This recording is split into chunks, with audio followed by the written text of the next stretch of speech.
বাচ্চা না ওকে একটু বেশি ভালোবাসে।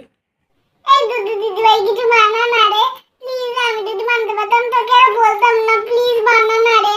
আচ্ছা বল, এত করে যখন বলছিস বানিয়ে দিই কিছু। কি খাবি বল?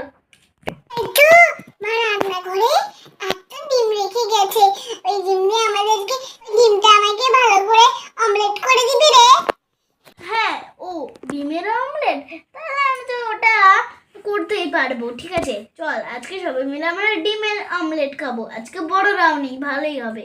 রকি, যা তো তুই ওই উনানটাকে এইদিকে এনে দে। হ্যাঁ, ওই রান্নাঘরে গিয়ে আমার একদম ভালো লাগে না রান্না করতে। হ্যাঁ, একটু কষ্ট করে নিয়ে আয় ভাই। এই তো তোতা দিদিভাই, আমি এক্ষুনি এনে দিচ্ছি। এই তো নাও, উনানটা আমি এনে দিয়েছি, এবার স্টার্ট করো দেখি। আরে মা আজকে রান্না করে দেখছি উনানটাকে নিকোয়নি। আরে তোদের দিদিভাই আর